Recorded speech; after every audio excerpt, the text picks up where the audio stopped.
नमस्कार। किस्से कहानियों में आपका एक बार फिर से स्वागत है। आज हम सुनेंगे रस्किन बॉन्ड की लिखी एक अंग्रेजी कहानी जो हिंदी में रूपांतरित है, पतंग वाला।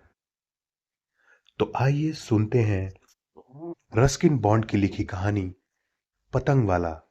मैं हूं अंकित जायसवाल।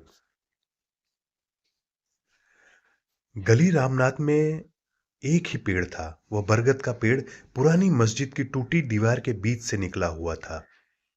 अली की पतंग उसकी टहनियों में फंस गई थी। फटी कमीज पहने छोटा सा अली नंगे पैरों से गली में लगे पत्थरों को पार करता हुआ अपने दादा के पास पहुंचा। उसका दादा अपने पिछवाड़े के आंगन में धूप में बैठा हुआ ऊँघ रहा था। दादा जान, लड़के ने पुकारा, मेरी पतंग गई। बूढ़ा दादा अपने स्वप्न से झटके से जगा। उसने अपना सिर उठाया। उसकी बहुत सी बड़ी दाढ़ी थी जो कि बुर्राक सफेद होनी चाहिए थी, लाल दिख रही थी मेहंदी में रगे होने की वजह से। क्या मांझा टूट गया? बूढ़े ने पूछा। पहले जैसी डोर अब कहां मिलती है। नहीं नहीं दादा जान, मेरी पतंग बरगद के पेड़ में फंस गई है। बुढ़ा जोर से हंसा। तुम्हें ठीक से पतंग उड़ाना सीखना है अभी मेरे बच्चे। मुश्किल तो यह है कि मैं बहुत बूढ़ा हो गया हूं, तुम्हें सिखा नहीं सकता, पर तुम्हें एक नई पतंग जरूर दूंगा। उसने उसी समय पतले कागज और रेशम की एक नई पतंग बनाकर धूप में सूखने के लिए रखी थी। गुलाबी रंग की हरे पुछल्ले वाली पतंग। बूढ़े ने वो पतंग अली को दे दी और अली ने अपने नन्हे पंजे के बल उचक कर दादा का पोपला मुंह चूम लिया। इस पतंग को नहीं खोऊंगा, उसने कहा। चिड़िया जैसे उड़ेगी यह पतंग। और अपनी एड़ियों पर घूमकर कूदता हुआ आंगन से बाहर निकल गया। बूढ़ा धूप में बैठे सपने देखता रहा। उसकी पतंगों की दुकान कब की खत्म हो चुकी थी। एक कबाड़ी ने वह जगह खरीद ली थी। अपना दिल बहलाने के लिए वह पतंगे अभी भी बनाता था, जिससे उसके पोते का भी फायदा होता था। बहुत कम लोग अब पतंग खरीदते थे। बड़े तो उन्हें बहुत मामूली चीज मानते थे और बच्चे पैसा पाने पर सिनेमा देखना पसंद करते थे। सबसे बड़ी बात तो यह थी कि पतंग उड़ाने के लिए कोई खुली जगह ही नहीं रह गई थी। जो खुला घास का मैदान पुराने किले से लेकर नदी किनारे तक फैला था, उस सारे मैदान को शहर निगल गया था। बूढ़े को वो पुराना जमाना याद आता था जब बड़े बड़े लोग पतंग लड़ाते थे। पतंगे आसमान में तेजी से घूमती थी और झपट्टा मारती थी, एक दूसरे के धागे से फंसकर खिंचती जाती थी, जब तक कि एक पतंग कट नहीं जाती थी। फिर वह हारी हुई कटी पतंग अपने धागे से मुक्ति पाकर नीले आसमान में पता नहीं कहां चली जाती थी। बाजियां लगती थी और पैसे हाथ बदलते थे। उस समय पतंगबाजी शाही शौक था।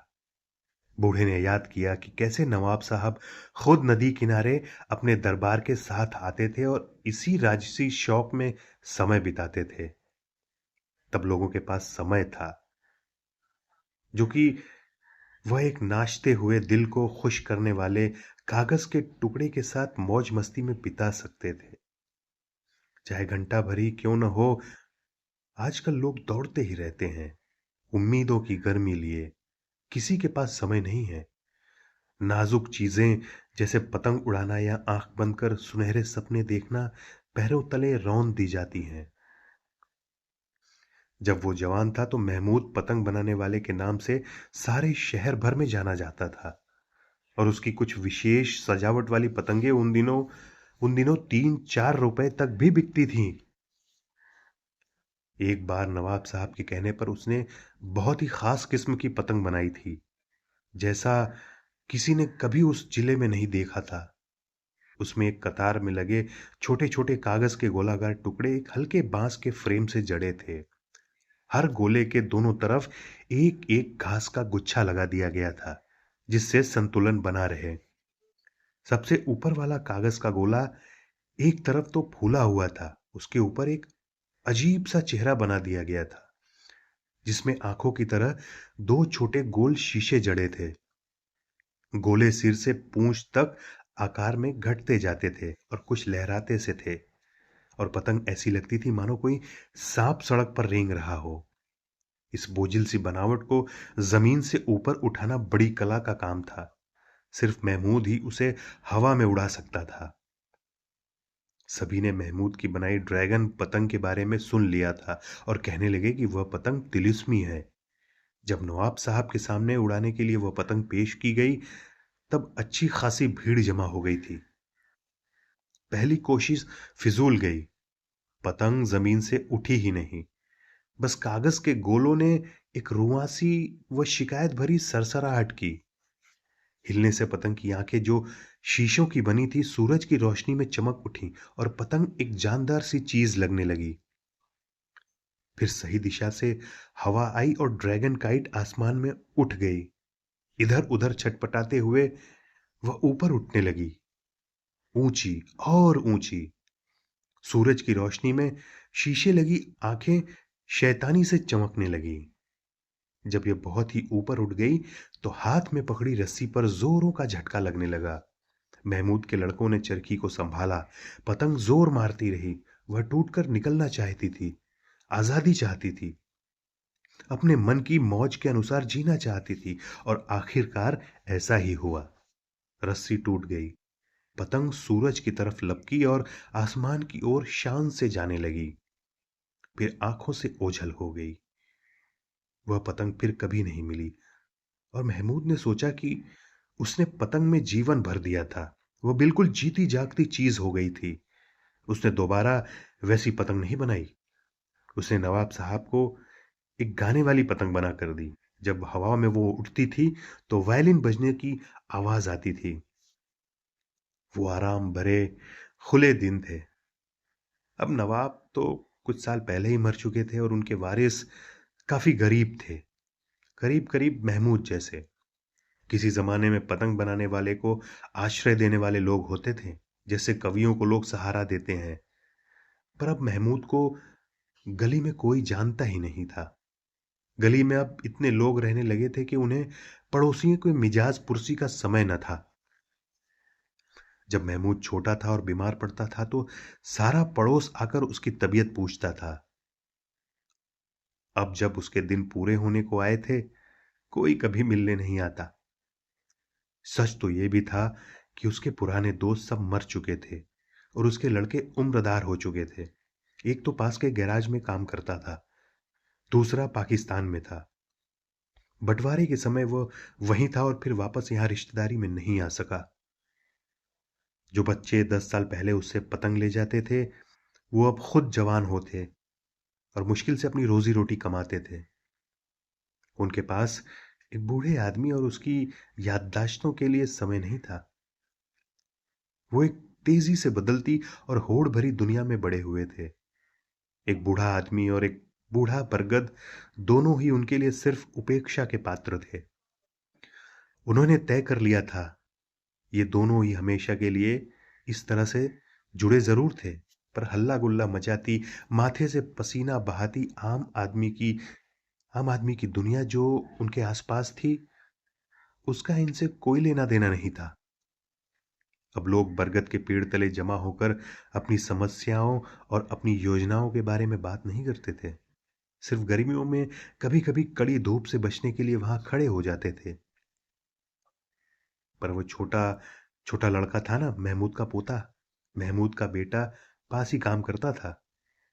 महमूद उस छोटे लड़के को जाड़े की धूप में खिलते हुए देखता था, और जैसे एक तंदुरुस्त पौधा रोज कुछ नई पत्तियां निकालकर बढ़ता है, वैसे ही अली भी महमूद की आंखों के सामने बढ़ रहा था। पेड़ों और आदमियों में बहुत कुछ एक जैसा ही है। हम धीरे धीरे बढ़ते रहते हैं, अगर हमें कोई चोट न पहुंचाए, भूखा न रखे या काट न डाले। जवानी में हम अपनी शान से देखने वालों की आंखों में चमक ले आते हैं। बुढ़ापे में कुछ झुकने लगते हैं। हम टूटती शाखाएं, थके हाथ पैर धूप में फैलाते हैं और फिर एक लंबी सांस खींचकर अपने आखिरी पत्ते बिखेर देते हैं। महमूद उस पुराने बरगद के पेड़ सा था। उसके हाथ भी झुर्रियों भरे कुछ टेढ़े मेढ़े से हो गए थे, बरगद की जड़ों की तरह। अली तो उस छोटे मिसोसा यानी कि लाजवंती के पेड़ की तरह था, जो कि आंगन के दूसरे कोने में बोया गया था। 2 साल में अली और मिमोसा का पेड़ दोनों ही तरुणाई की ताकत और आत्मविश्वास पा जाएंगे। सड़क की आवाजें धीमे होने लगी। महमूद को लगा शायद उसे नींद आ रही है और वह फिर से सपने देखेगा। कभी कभी वह पतंगों के सपने देखता था, एक ऐसी पतंग का जो जो कि हिंदुओं के भगवान विष्णु की सवारी गरुड़ की तरह सुंदर और ताकतवर दिखती होगी। वह अली के लिए एक बहुत ही गजब की पतंग बनाकर जाना चाहता था। अली के लिए छोड़ने को उसके पास और था क्या? अली की आवाज दूर पर सुनाई दी। उसे नहीं समझ आया कि अली उसे ही पुकार रहा है। ऐसा लग रहा था कि आवाज बहुत ही दूर से आ रही है। अली आंगन के दरवाजे पर खड़ा कुछ पूछ रहा था। क्या अम्मी बाजार से लौट आई हैं? महमूद ने कोई जवाब नहीं दिया। अली ने दोबारा पूछा और दादा की तरफ बढ़ा। बूढ़े के सिर पर धूप तिरछी पड़ रही थी और एक छोटी तितली उसकी बड़ी सी दाढ़ी पर बैठी थी। महमूद चुपचाप था। अली ने अपने हाथ उसके कंधे पर रखे, पर महमूद ने कुछ नहीं किया। बस एक आवाज सी आई, जैसे अली को जेब में रखे कंचे जब आपस में रगड़ते थे तब आती थी। अली एकदम से घबरा गया और दरवाजे की तरफ वापस गया। सड़क पर दौड़ता हुआ जोर जोर से अपनी मां को बुलाने लगा। तितली बूढ़े आदमी की दाढ़ी से उठकर मिमोसा के पेड़ पर जाकर बैठ गई। हवा का झोंका आया और उसने पेड़ में फंसी पतंग को निकालकर हवा में ऊंचा फेंक दिया। वह फटी पतंग उस कश्मकश से भरे शहर से निकलकर अनजाने नीले आसमान में कहीं चली गई। तो दोस्तों, ये थी कहानी पतंग वाला। दोस्तों, आपको ये कहानी कैसी लगी हमें कमेंट कर जरूर बताएं। तब तक के लिए नमस्कार।